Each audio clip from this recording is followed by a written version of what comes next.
Good morning, Gertens Gardeners. This is Karen coming to you Monday morning at the beginning of the Winter Carnival. Happy Winter Carnival to all our St. Paulers and Twin Cities residents today.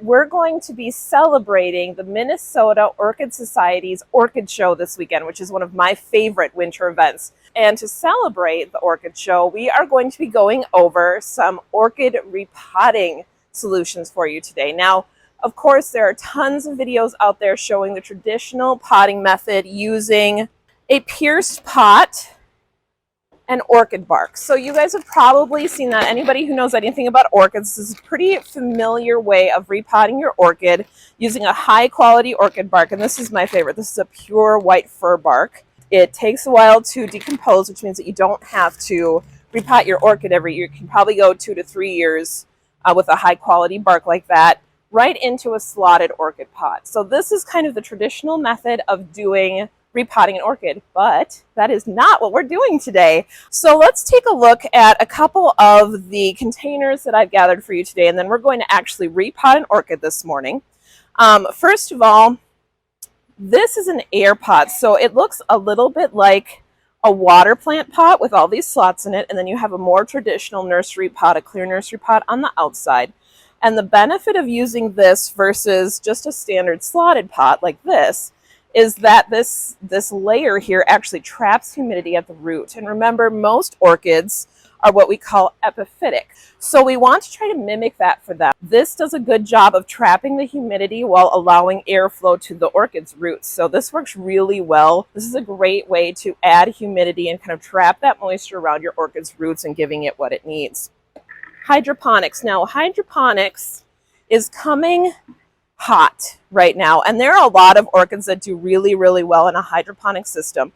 So what you would do with this is you would use these little beads. These are called leca. They work great for gravel humidity trays, and they also work great for semi-hydroponics sets. And you would fill the bottom of the bowl about halfway with water, and then you fill this with leca, and then your orchid lives in this part, okay? For anybody who struggles with humidity in their home, semi-hydroponics is a great way to grow orchids with and provide them with that humidity and not have to really work hard to do it. Well, this is a mount, and this is actually a moss pole. While typically you would use this for vine support like Hoyas and pothos, this can also be used to mount orchids. If you have substantial humidity or you're not afraid to throw a humidifier on a plant, mounting an orchid is a really great way to grow them. You can see here that this has actually got moss wrapped on the pole, and as you water your orchid, that's going to retain that moisture. It's going to help with humidity. It's going to help to keep those roots nice and moist, and then you're going to actually tie the orchid on here. So I'll show you very briefly what you would do. You're going to grab some extra moss. I've got some wonderful long fibered sphagnum here, and you would put that on top of your mount. And you would make a nice little sleeping pad, a little bed for your orchid with the moss. You would place your orchid on the mount so that the entire root system is trapped between this moss bed and the pole itself. And then you can use twine, fishing wire. I prefer actually like a vinyl tie, just because vinyl is very gentle on the root system and I don't want to cut into the root system. And then you would take more moss and you would make a sandwich. So you're going to put more moss on top of the root system between the mount and the orchid root. So you have a little moss sandwich, and then you tie that all together, and then your orchid is going to display like this, which is actually a really beautiful way of displaying orchids. On a mount this size, you can actually do a couple of miniature orchids that way. So if you like to do something a little bit unusual, using a mount is a great way to do it. Just remember, good light and lots of humidity, because this is very exposed out here. Now, Kokedama traditionally was done in Japan for samurai orchids. Those are wind orchids that were grown by the samurai class in Japan. And you will see some of those at the orchid show this weekend. And basically, a kokedama is a big moss ball that the orchid grows inside of. And the moss is watered, and that's what helps to keep the moss humid. And then, of course, the moss is very porous, so it gets nice airflow. It's a very healthy way of growing orchids, and this little kokedama has done half of the work for us. So generally speaking, if you're doing a kokedama, you would buy a big bag of moss, like our long fibered sphagnum here, and you would wrap the moss into a ball around the orchid, which looks great, but is a lot of work. I like these. These are our super moss Kokedama. We have them in 2 sizes and 2 different types of moss. This is the green carpet moss, and then we have a long fibered sphagnum as well. We're actually going to put the orchid in the middle of the Kokedama, just kind of like what we would do with a pot, only we're going to use all moss, and then we're going to hang it, and then you have a great way to hang your orchids in your window and show off a totally different, very green, kind of very jungly look. So a couple of things about anytime you want to repot your orchid. First of all, soak your orchid roots. And normally I would wait until the plant was out of bloom, but we don't have any that are out of bloom today. So I'm just using this little guy. He's very cute. I've gone ahead and soaked the roots so that they're easier to work with. And we're going to go ahead and we're going to soak our media as well. So I'm soaking the long fibered sphagnum so it's already moist. And I'm going to be using gloves. You don't usually see me put gloves on unless I'm doing some pruning or something.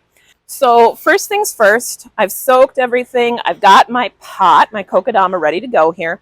I'm going to take my orchid, and the first thing we're going to do is see if we can just remove it from its liner without cutting the liner. Okay, so there you go. Now, if you look at the orchid in its pot, you can see lots of green, healthy root, and that is what I want to see when I'm looking at an orchid. I want lots of green root. Green is healthy. When a root is wet, it turns green. That means it's soaking up that water. And I'm just going to get in there very gently. And I'm going to start taking all of this stuff off.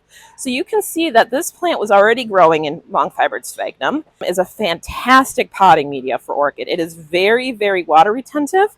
It is nice and porous, so it keeps air at the root.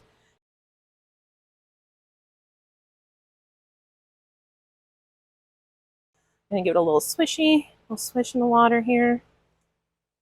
So you can see, nice healthy root. I've got a little bit of old stuff in here, but a lot of nice healthy root growth. That white tip, that's a new growth right there. So that is the root growing. So anytime you see a little white with a very light kind of springy green tip, that is the root's growth tip, and that root will continue to grow longer. And here you can see more of that down here. So that is actually roots that are actively growing and taking up moisture right now. Now the entire root system, of course, is responsible for taking moisture. Here you can see a little baby root just starting to grow. So this is the older tissue. This is the new growth tip tissue. So it's really important not to bust those off because that's where the root is growing from. So we really want to be careful with those tips. Even this inside stuff is really nice and firm. It doesn't feel squishy under my fingers. So this is all awesome. So that is a very healthy plant.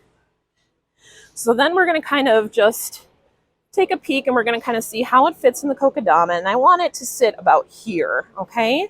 So that's kind of where I want this orchid to be once I finish off potting it up. So right at kind of the level, that way if some of the roots want to grow out the Kokedama, they absolutely can. That's totally normal and very healthy for an orchid. So especially in a moss planting like this, I'm going to squeeze out the extra water. Okay, so now it's moist, but it isn't dripping. Okay, so you can see I've got rid of all the extra water. I'm going to kind of just stuff some of that down in the bottom. I'm going to make room for the orchid roots, just like I would if I was potting up a plant. So I'm just going to kind of make room, and I'm going to just put this in gently. I don't need to go crazy. Sometimes if you want and you're worried about it, you can actually start doing this. Okay, so you can put the plant in with the media already in your hand, and then just gently work it in that way. It really is up to you. The main thing is to get that center filled with this long fibered sphagnum.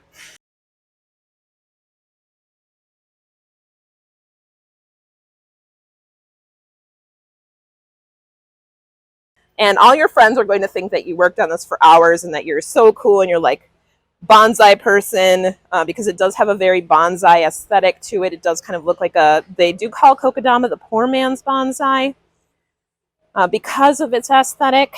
And it does look very kind of like you spent a lot of time and, you know, just to try to get it like this. And really, I'm not spending hardly any time at all. What a beautiful presentation that is. Look at how pretty that would be sitting in your window. Why haven't you done this yet? So of course you saw me using the long fibered sphagnum in our Kokedama here. We also have coco coir. which is basically cocoa nut husk. Very environmentally friendly alternative to peat. And we have that in different sizes of blocks. We have perlite, which you'll see a lot of chunky perlite in orchid mixes. It's very lightweight and water retentive. We have leca if you're going to be using a hydroponic system. Good old-fashioned lava rock. Who doesn't love lava rock? A lot of people will see lava rock in orchid pots at the conservatory. We have organic nursery charcoal. So this is a horticultural charcoal that works great in keeping the soil sweet. And when I say sweet, that basically means that it is reducing the acidity of the pot and keeping it a little bit more basic, as well as filtering out impurity. And then one more. So this, of course, is not an orchid. This is a fern, but this is in an orchid pot. So this type of pot is known as a Vanda pot. And this is also a fantastic way, if you like stuff that is hanging, to put your orchids in, because again, slots means that you have great flow, and you can see that we've actually used, you can look at the side, there's that long fibered sphagnum again being used as a potting mix to keep humidity at the root of this beautiful fern. And of course, this will work great for any orchid as well. Thanks so much, Gerton's Gardeners, and have an amazing day.